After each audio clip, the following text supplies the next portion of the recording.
which, okay, we've all got that now. We're listening to the conversation I was having with Lars. Welcome to the extension lecture number 1 for this year. My name is Guy Shardy-Beckett, and I was one of the founders of the UPB program that you've all signed up for. And the extension lectures were something that I introduced right at the very beginning for 2 reasons, really. One was because I kind of thought it was really useful to meet some academics when you're thinking about applying to university, and to hear kind of how academics think, and also to have a chance to ask some questions and realize that you can, that interrogating academics is not something that's, you know, impossible. But also one of the aims with this program is to get people from a range of disciplines talking about the same thing, and to see if we can tease out some sense of how a discipline approaches a topic, and that might help you when you're choosing what to study at university. Now, in fact, this time we've got 2 people from history departments, and then Zoe comes, well, she's working at a think tank, but she broadly comes from what I would call area studies, though she may object to that terminology and call it something else. But effectively, probably, I think I may be mischaracterizing here. Zoe probably studies the present, whilst the other 2 speakers in some form or another study the past. So something that would be quite interesting for those of you who are interested in social studies or history is what use is the past in terms of explaining the present, or you know, what are you more interested in, the present or the past? That might be something to think about as you're listening to the topic. Now, we've got the most enormous topic today, the world according to China. I mean, I have literally no idea how we're going to begin on this one and what our speakers are going to talk about. So I'm not going to try and preempt that. But what I would say is that when you're thinking about, I mean, the format is that we have 3 quick presentations, and then we open it up to you to ask questions and type the questions in the chat, and then I'll call you up. If you're happy to speak, just put yes or happy to speak after your question, and then I'll call you up to ask the question live. What I do when listening to talks is that I kind of make a note of what the speaker's saying and then put my questions underneath. And I always put in it when I'm listening to a panel, I always feel incredibly pleased if I have a question that I can throw at the whole panel. But if I can't, I ask a question for one of the speakers. I think about who I'm directing it to. And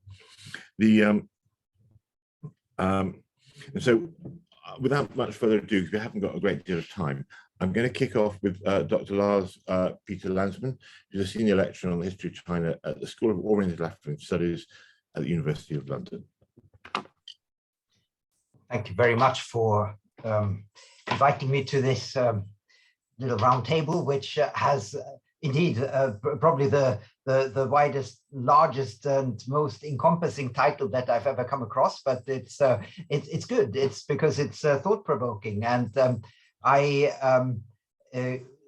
you can see from my course descriptions and so on that I focus on modern China. That's usually categorized as early modern history in Western terms, but all terms are flexible. I myself see myself as a modern historian, although I've got the grounding in ancient history, which when it comes to answering this question is very useful. And I hope that I can share an image with you. Let me see. Is it possible to share the little green button? Sorry, one moment, I'll just make... Yes, then I won't give a full PowerPoint presentation, but I just want to show a few pictures, which I hope will... Should be possible now, thank you. Yes, okay, thank you.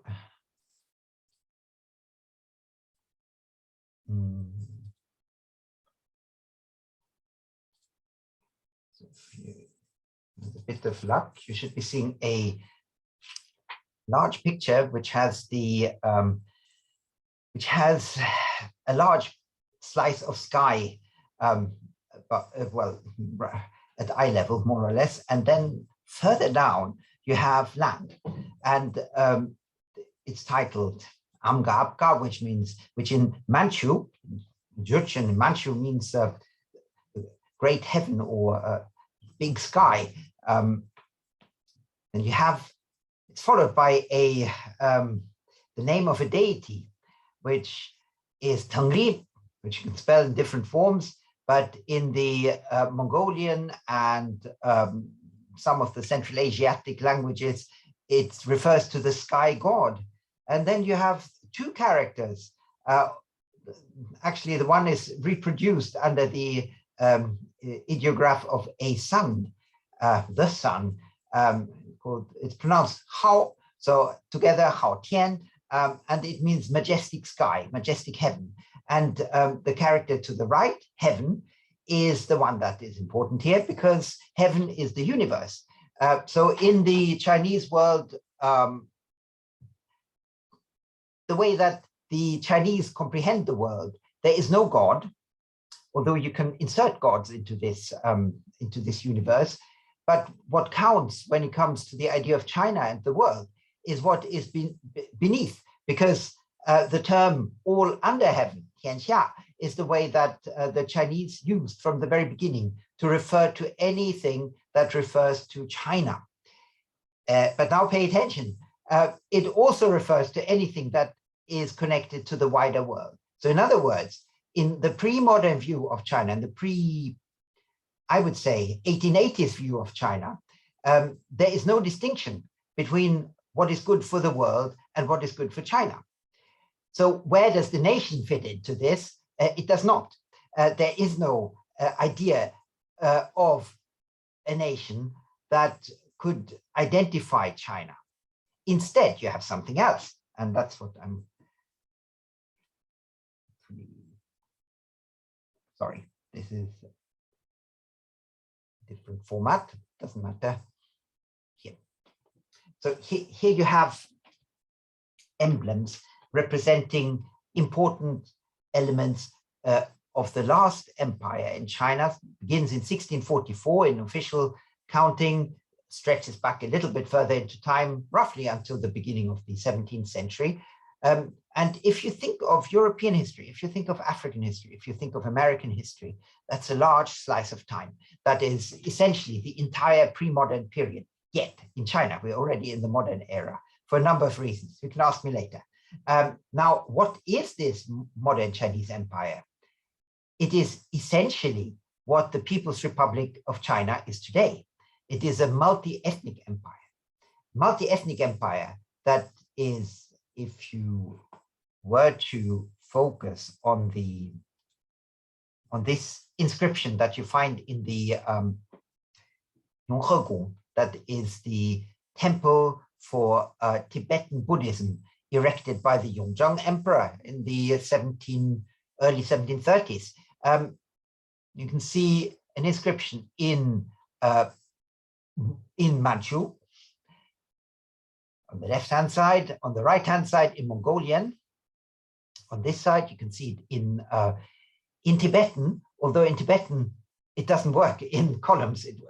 It's a horizontal script, and in Chinese, which you can write either way.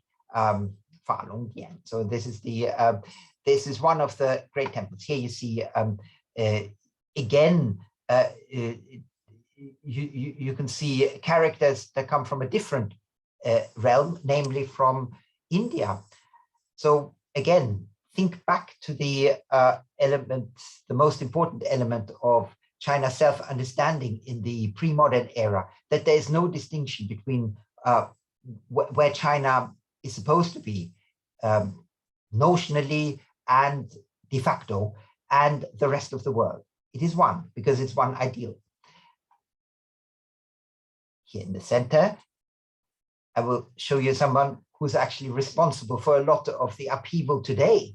That is the Qianlong Emperor, a picture painted by a Westerner, namely by an Italian Jesuit in the 1760s. And in this period, the Qing Empire, the Chinese Empire, extends into what is nowadays referred to as Xinjiang. And Xinjiang, you have heard a lot of things about in the press over the past 2 or 3 or 4 years. Here is the completer of the Chinese Empire in the that part of Central Asia. Again, is it a conquest? Some volumes, in fact, in the Wikipedia, I think, in the English Wikipedia, you can read that the Qing are a conquest empire. So what does that mean? And is that accurate? And what are the political connotations of using that term? So again, something I leave open to discussion. But in the interpretation of the Qing, they would regard it as taking sides in a civil war, which had been raging for about at least 1 generation beforehand, and they were intervening on the side of one of the majority of the Mongol states, tribes, and that completed the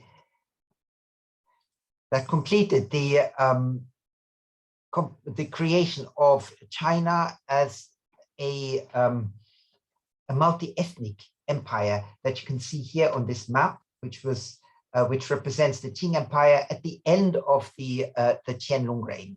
And here you can see Xinjiang in the right, on the left-hand side. Sorry, no, I did something wrong. 1 second. So this is what is regarded as Xinjiang today, with the cities. Actually, it's 2 parts. You have the northern part, which was Dzungaria, and then you have the Al-Shahar in the south, 6 cities, which are essentially the oases.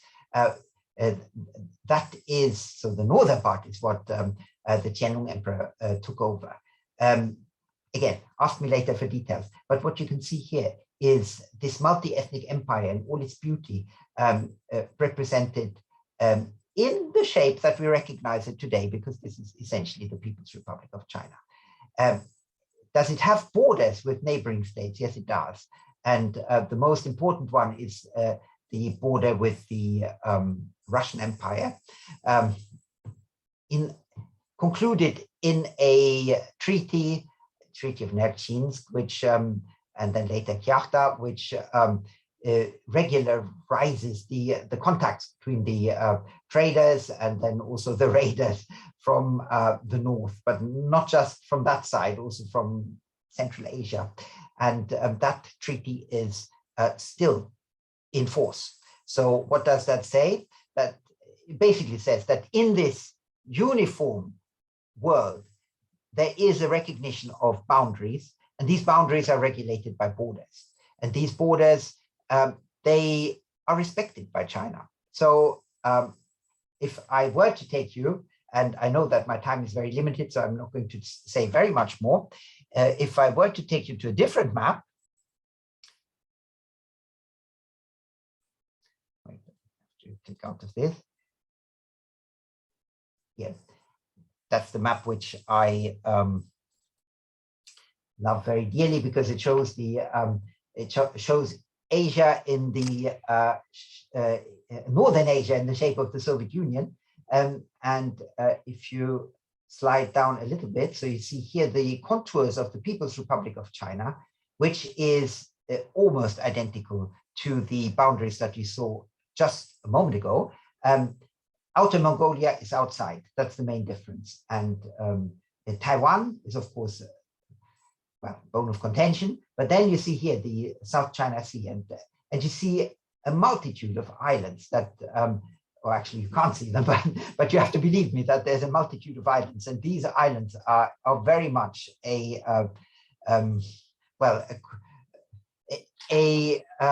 area of dispute, because different countries claim large parts of the South China Sea for themselves because of certain islands which they say they had at a certain point in time, and China does exactly the same. So you have an area where boundaries do exist, which for which there are no treaties. So this is also a reality.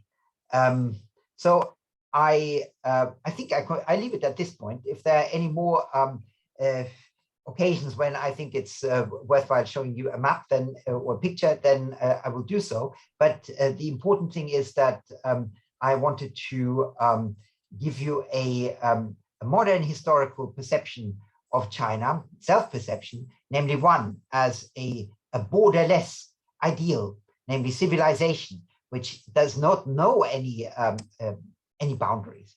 And then secondly, boundaries which are concluded in historical times through treaties that are still being respected. And then other boundaries that are disputed because there is a lack of treaties. That's all for the time being. Thank you very much, Lars. That was a very clear introduction. I did find myself watching your mouse hovering over Tibet, thinking, yes, that's a dispute we haven't talked about yet, but maybe that'll come up later. Yeah. So now we're going to turn to Zoe, who is Zoe Jordan, is Research Associate at the Council on Foreign Relations, a very interesting body, which we're not going to talk about this time, I think, but we could easily have a session on. Great, Zoe, I'll hand over to you. Yeah, thank you so much. Very interesting to hear your lecture, Lars. So I work at a think tank, so a policy organization, and we come from more political science. So we ask a lot of questions about the Chinese military, security, and kind of try to figure out how, China's beliefs and how it thinks about itself affects, what the US or what any country should respond to that. So maybe now that we have a few 100-year overview of Chinese history and how as an empire it existed in the modern historical world, we can think about how China interacts in contemporary times where there very much are nation states and borders.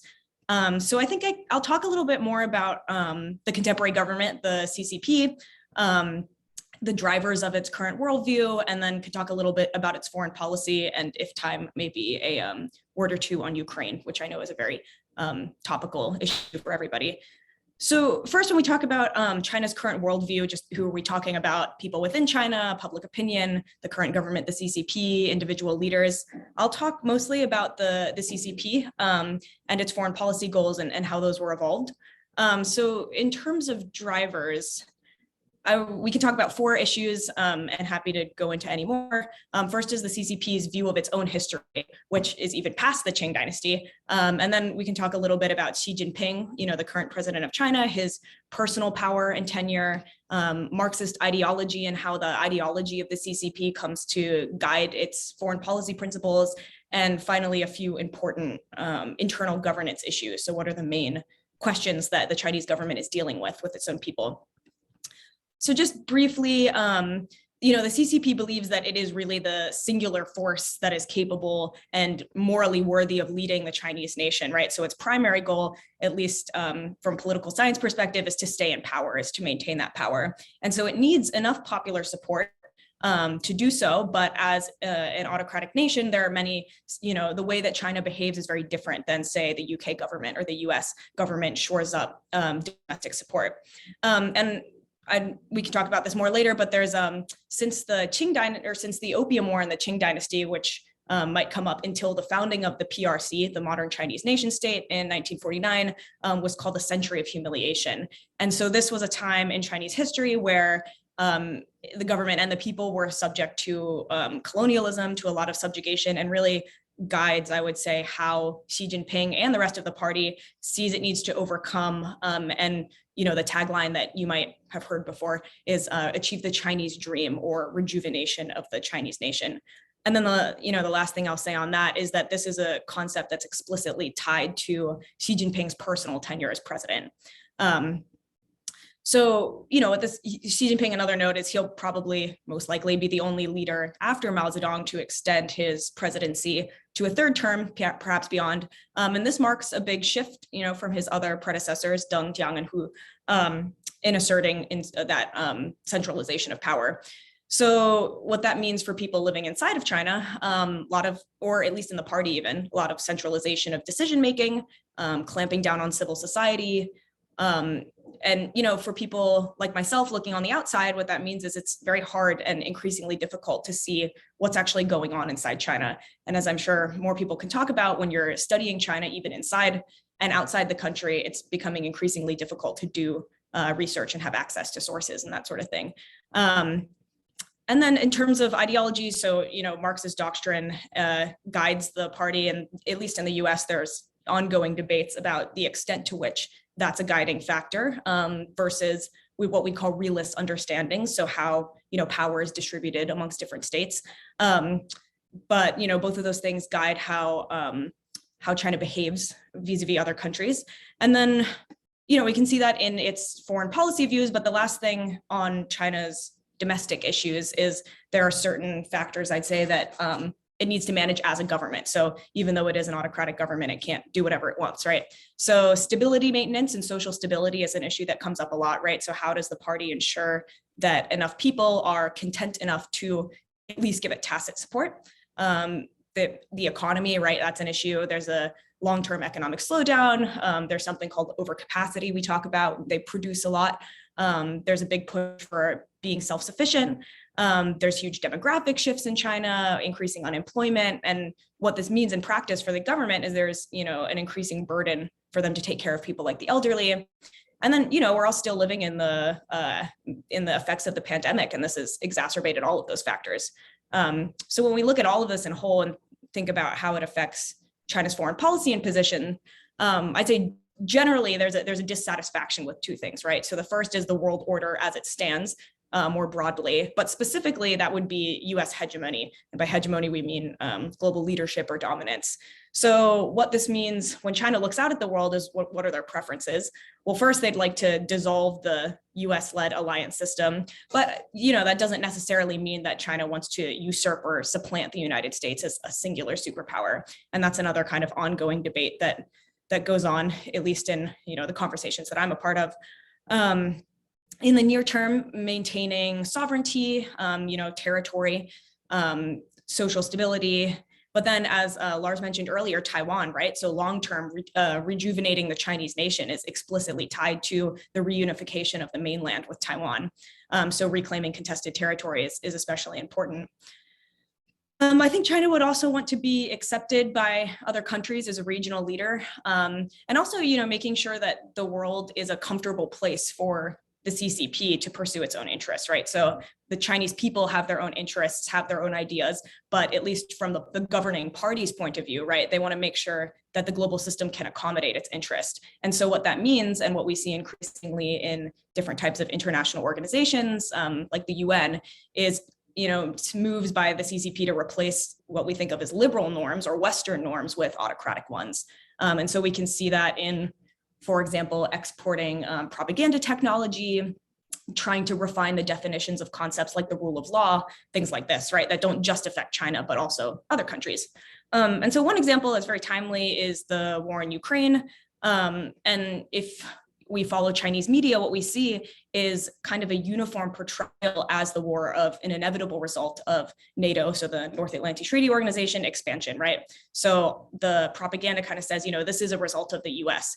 And so maybe inside the minds of the CCP, they think that Putin did indeed invade Ukraine unprovoked.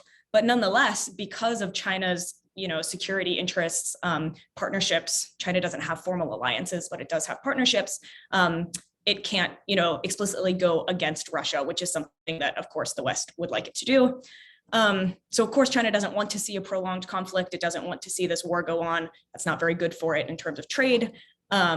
But it's also in a bit of a bind because it is a partner of Russia, and this has historical roots. And it also has a historical principle called non-interference, which has guided its foreign policy for a long time. And so how does it kind of square the circle, right, of non-interference when its partner, Russia, clearly interfered in the domestic affairs of another state? So what we kind of see is there's three ways it responds. One, in propaganda, is pretty explicitly pro-Russia from day one. This is the fault of the US. If NATO wasn't expanded, we would have never seen this happen. But diplomatically, right? So what diplomats are saying, what they're writing, is kind of pretending to be a little bit more neutral, right?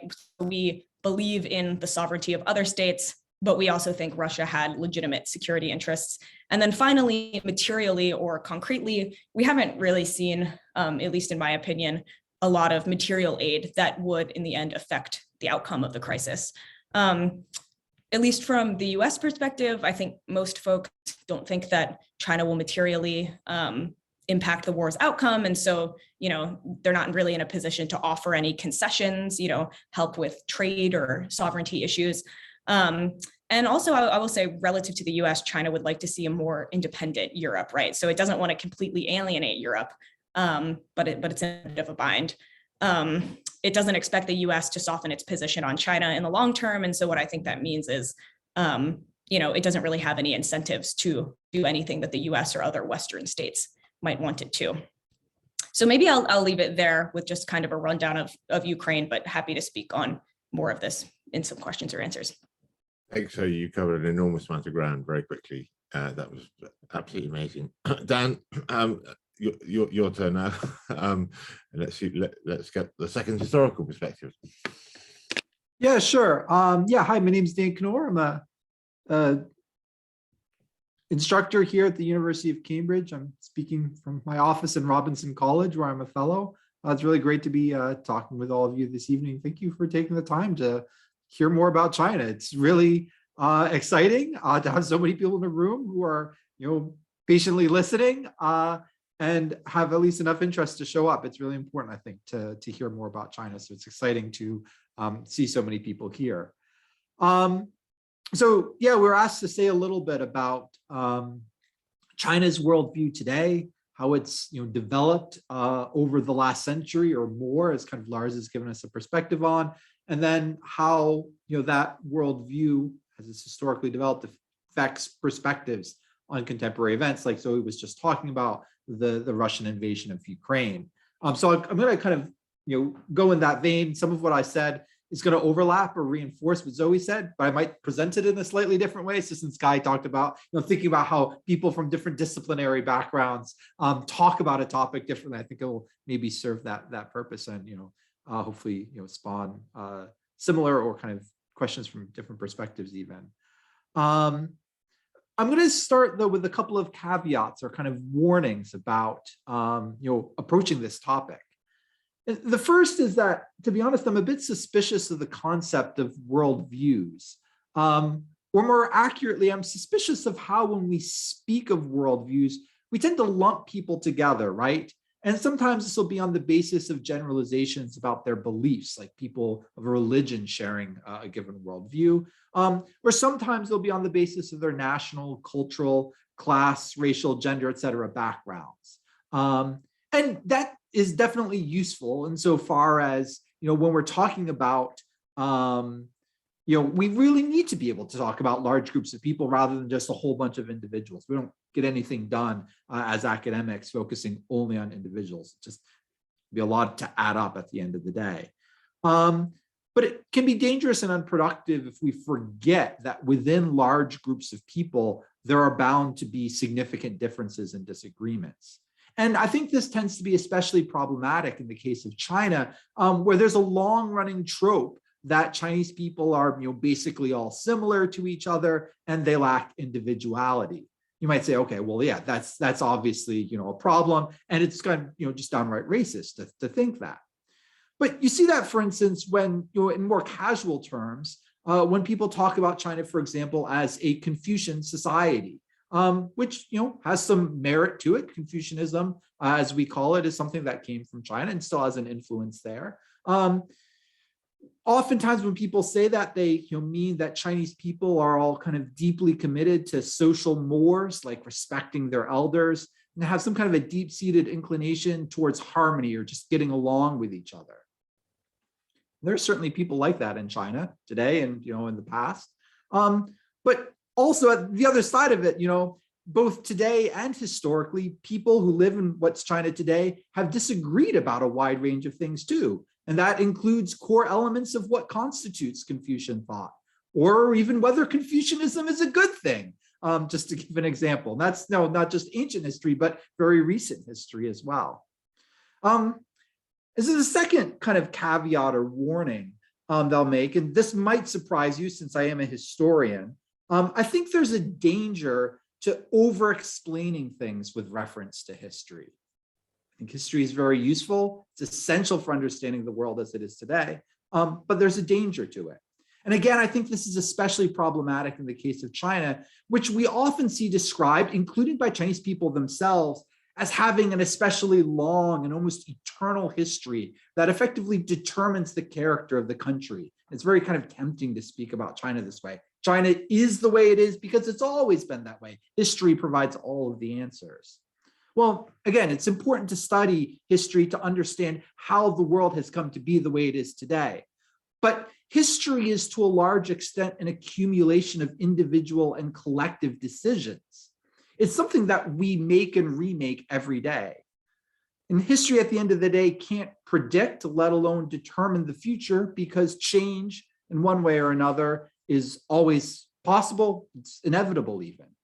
And there's limits, of course, on how much we can reshape our own destinies as individuals, as countries, and as a global community. There are constraints on how we live in the world. But history as an abstract notion with a capital H itself isn't a hard limitation that binds us to behave in particular ways, because that's how we or some other group of people have behaved in the past. Unless, of course, we kind of make history into an excuse for our own poor behavior, which I don't think we should do. So anyway, bearing that in mind, I'll quickly say a little bit about a few aspects of China's recent history that shape or at least condition and provide opportunities for people in China to interpret global events. First, to kind of go back to what Zoe was saying about this idea of a century of humiliation starting from the middle of the 19th century, that history of foreign imperialism in China still looms large in public consciousness. So we trace this history of foreign imperialism usually to the middle of the 19th century, the 1800s, and the First Opium War, which Britain fought against the Qing Empire, which, as Lars was talking about, governed China at the time. And effectively, this war was about securing the right of British merchants to import narcotics, opium, into China. Not especially a nice reason to fight a war. And then in the coming years, additional conflicts, territorial concessions, and special treatment for foreigners in China left a deep impression on Chinese people. The most severe, or at least direct effects of foreign imperialism were reversed over the course of the 1900s, especially by the mid 20th century. But the legacy of this period has lived on in various ways. It's not just kind of all ancient history, off in the past. For example, in 1950, the PRC framed its participation in the Korean War as a form of resistance to US imperialism in East Asia that was comparable to the war that China had just fought against Japan as part of World War II from 1937 to 1945, in which, ironically, the Britain and the US eventually were working as its allies. Control over Hong Kong, which the Qing ceded to the British after the First Opium War, was transferred to the PRC, the People's Republic of China, only in 1997, which I know that's still before you all were born, but it's not before I was born, or I think Zoe or Lars. So it's not ancient history to us, at least. Taiwan, which the Qing ceded to Japan in 1895, which Lars was talking about as this bone of contention, is a de facto autonomous country today. It's kind of this living legacy of foreign imperialism. And so many of these aspects of history receive relatively little consideration from the public, in countries like Britain and the US, but they're common knowledge to people in China and make it plausible to interpret then the actions of foreign countries as effectively kind of repeating these old patterns of foreign imperialism, even if they're not directly related to China. Like Zoe was talking about the case with Russia saying, well, NATO is this imperialist force that's infringing our national interests.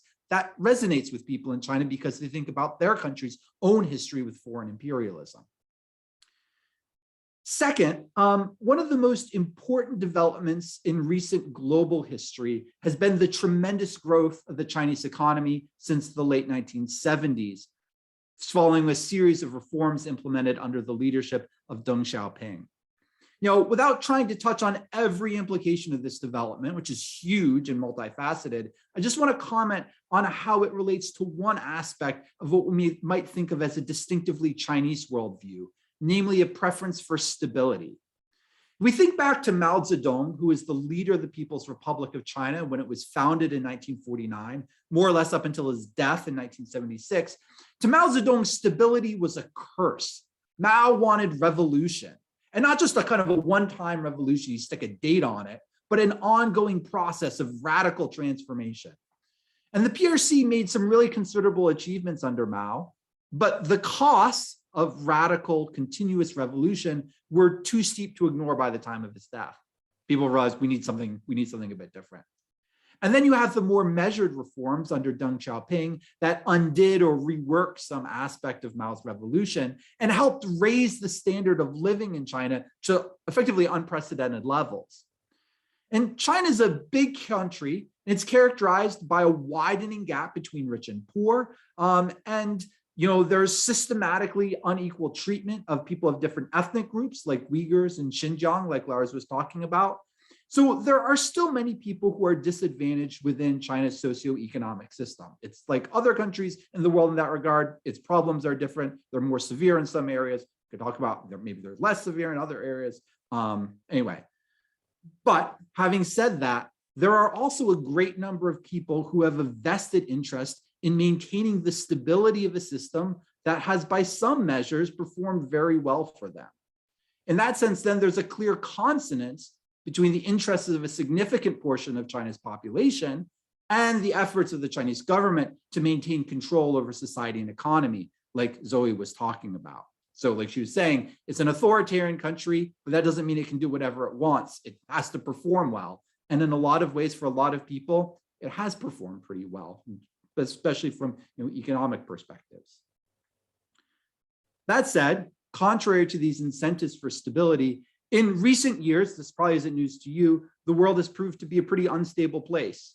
The financial crisis of 2008, now we're moving into your lifetimes, with its lingering impacts, has not for the first time raised questions about the stability of the capitalist world economy and the efficacy of global institutions that are led or dominated, depending on how you put it, by the US and other Western powers. Countries around the world, including the US and Britain, have witnessed an upsurge in skepticism about globalization and a more kind of introverted turn in politics. And these developments pose challenges to China, insofar as economic globalization has been an indispensable condition for its own growth. However, these kind of instabilities also offer opportunities for China to play a more active role in the world stage and to offer a more or less credible alternative to liberal democracy and market-oriented capitalism. Massive Chinese investment in infrastructure projects across the developing world has been one manifestation of this trend. We can talk more about that if we want, talking about like the Belt and Road Initiative, which might be something you've heard about. So as you can imagine, these different strands of history can reinforce each other and lend themselves to a kind of coherent worldview. For example, China's growing assertiveness on the world stage is simultaneously a response to recent crises in the centers of the global economy and a reversal of a long-term pattern of subordination to foreign powers. However, as with all worldviews, kind of internal tensions are also possible. Do people in China think of countries like the US and Britain as longstanding enemies? Or do they value opportunities for cooperation and exchange?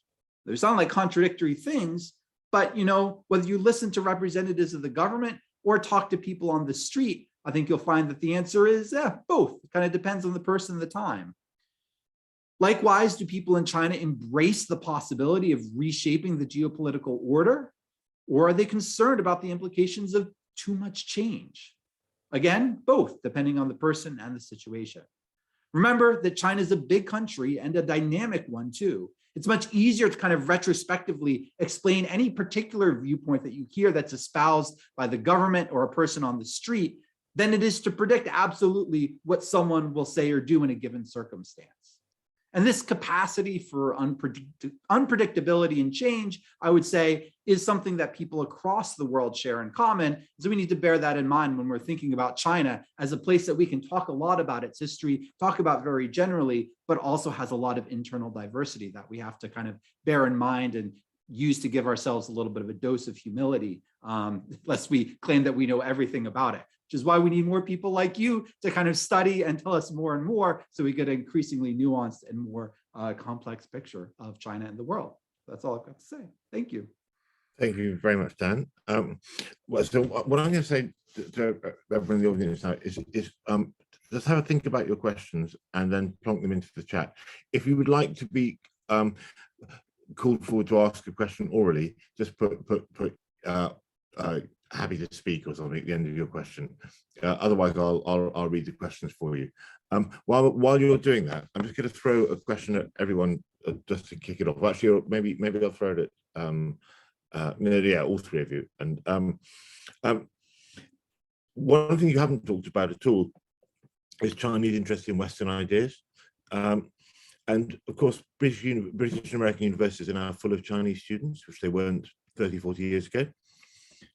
So I wonder if you'd like to comment on that. Maybe Dan. Yeah, I mean, I think that's a great example of a really complicated topic.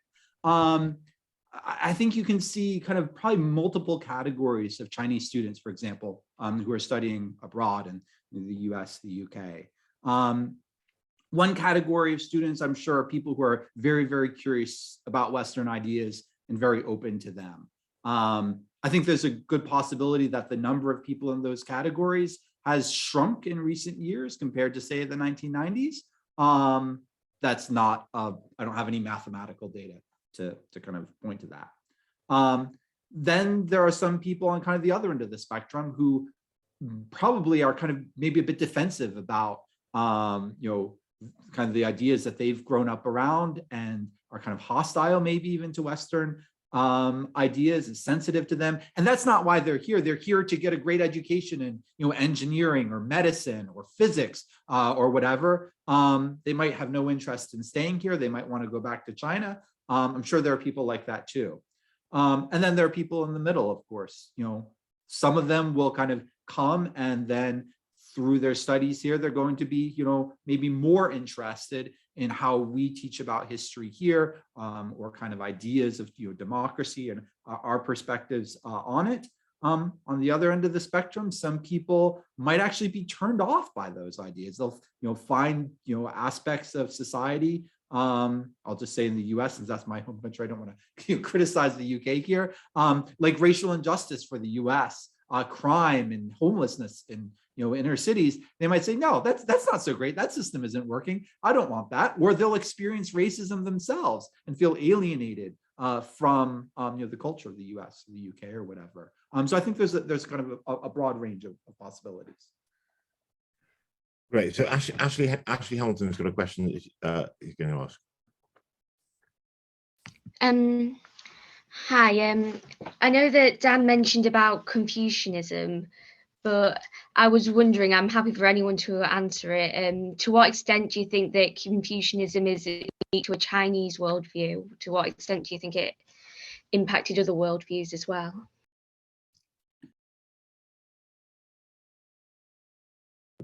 Lars, do you want to answer that one? Well, I've just corrected the whole pile of essays where this question came up more or less in various forms. And, you know, when you use a term such as Confucianism,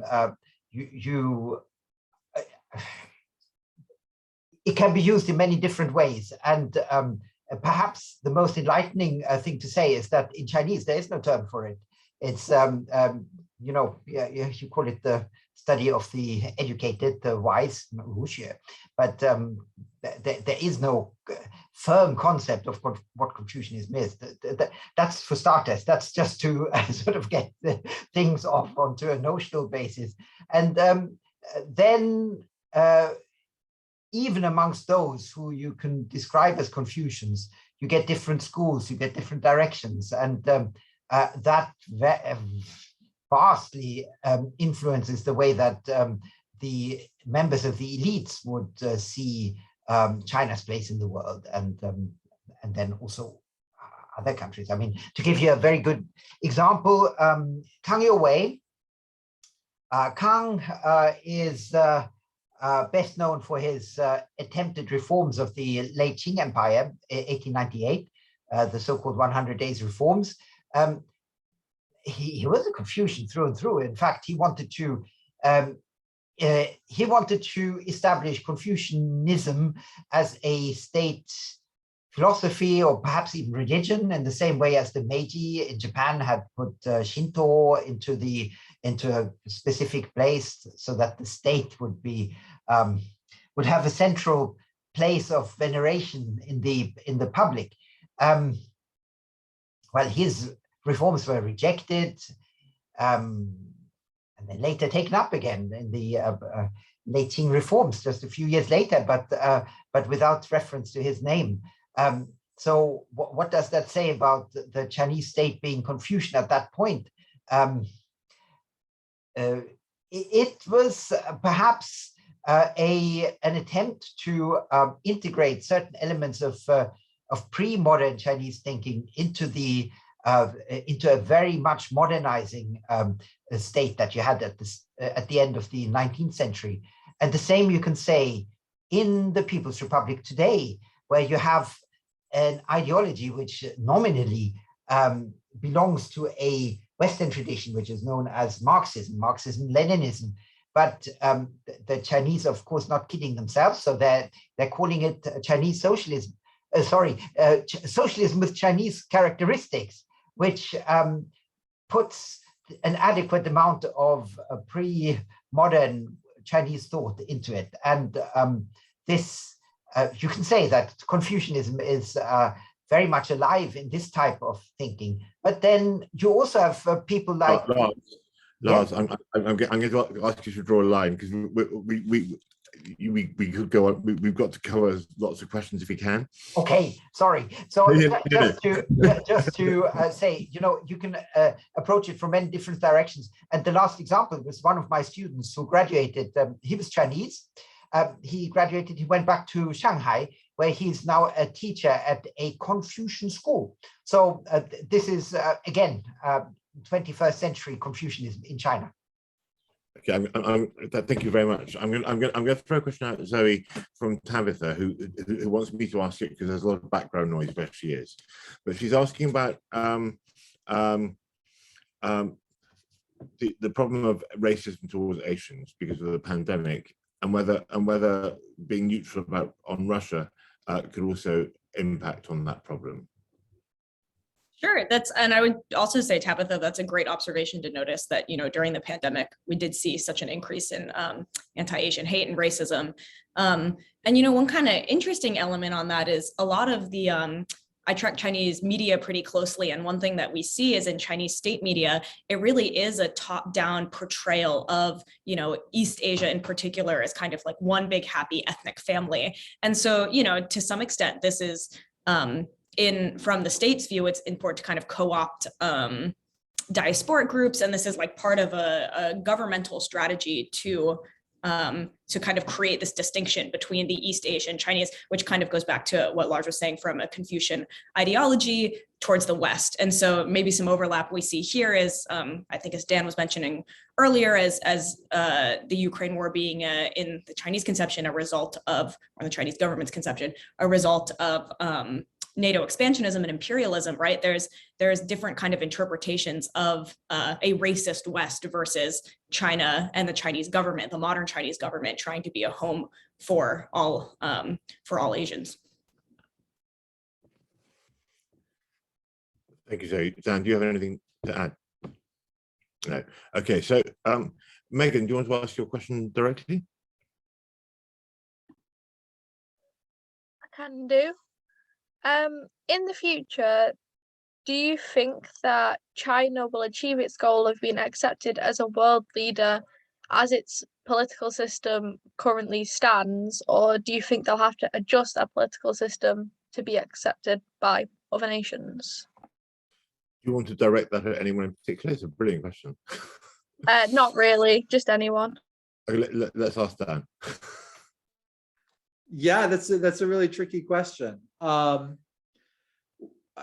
guess I'll say two things. Firstly, it depends on what you mean by a world leader, I suppose. By a lot of respects, China is already a world leader. I think it has a seat on a permanent seat on the Security Council. I in the United Nations. So in an important, and that carries real power. So in some sense, it hasn't had to change its political system in order to achieve that kind of level of leadership and influence. I think that, I'll talk from the perspective of the US. I think the answer would be no. But I would also say, I don't know if it will matter to people in the US whether China were to change its political system or not, because there are kind of deep-seated geopolitical and cultural issues. There are things that could happen to make China and the US, I think, closer in terms of their relationship. Whether the US would ever kind of accept China fully as an equal, I think that's really a question about the US that I would struggle to answer. The other thing I just say is quickly, the US, the UK, these kind of NATO countries aren't the only ones that matter. There are a lot of other countries in the world, in Africa and Latin America. And I don't think China needs to change its political system to be seen as a world leader by them. I think in a lot of ways it already is seen as a world leader. So far as China is the one who's out there providing investment for infrastructure projects and not always attaching a lot of strings to them. That also arouses kind of opposition locally to Chinese influence sometimes. But I think it's important to think about their perspective as well, and their perspective certainly matters to the Chinese government. So I think from its perspective, it doesn't have to change its political system in order to be accepted by a lot of countries, at least, as a major power. And following on, Zoe, a little bit, can we just tack on? Usman's just asked a question. I'm going to forget my question and jump straight to his. Do you want to ask that one, please?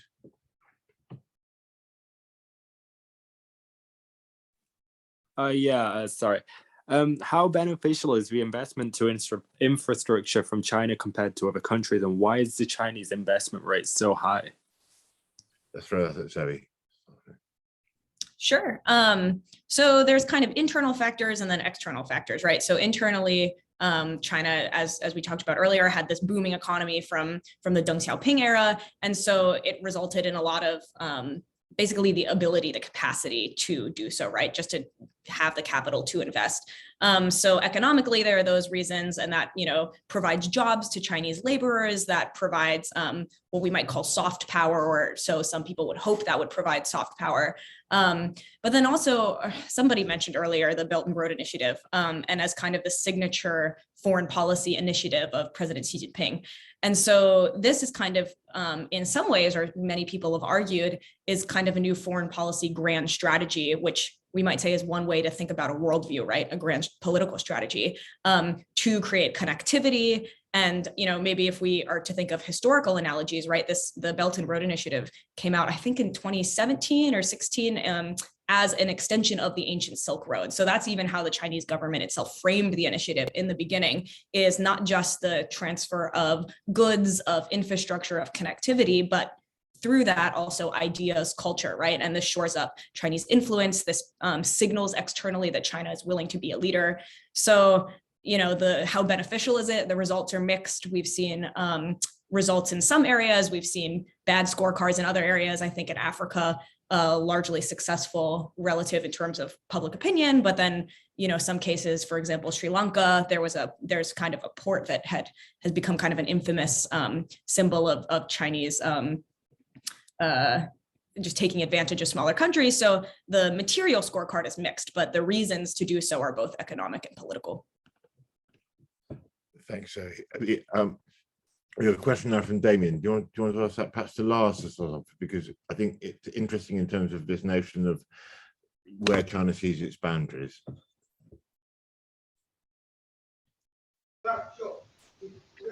So do you think China will ever join NATO?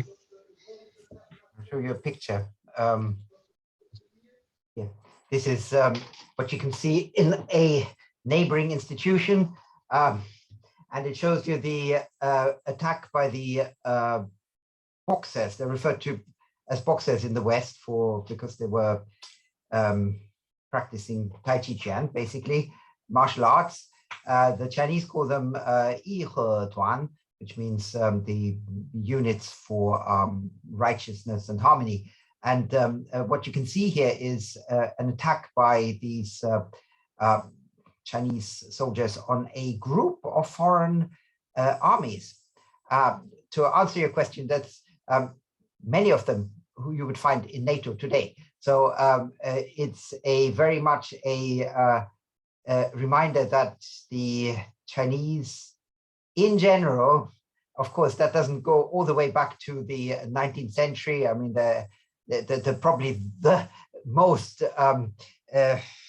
the greatest reason why they're not going to join NATO is because they saw themselves as the target of NATO bombs in the Yugoslav war, when their embassy was attacked in Belgrade. So it's but there are links that indicate that links with the past that indicate that China has a very cautious approach to forming ties with Western military organizations.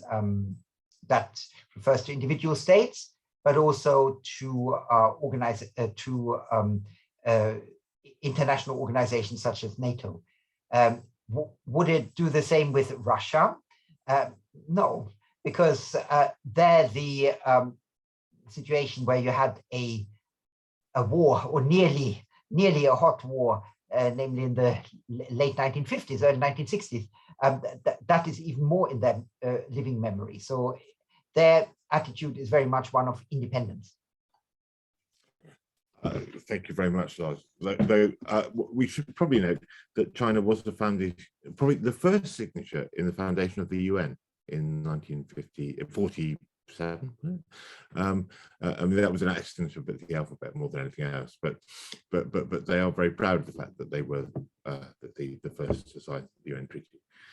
Zoe, what do you think about? I mean, not so much about NATO, but more generally, China's attitude towards international bodies. Yeah, I think Lars provided a great historical description of why they wouldn't. But then if we think about it in terms of political science, we can think about what their incentives are, right? So why would China choose to join these organizations? And if their goal is indeed to, discourage organizations precisely, such as NATO, from impeding Chinese interests, then there really aren't many good reasons why China would think that it could join that and maybe change it from the inside. So we've seen with the UN, right? This is an organization that China likes to demonstrate its leadership capacity in. It donates the most peacekeeping troops to the United Nations, and there are other examples of international financial bodies such as the Shanghai Corporation, where China does play a leadership role. So it's not, at least in current views, like they're against all international organizations writ large. It's more a matter of what are those organizations designed to accomplish, and how does that interact with Chinese interests?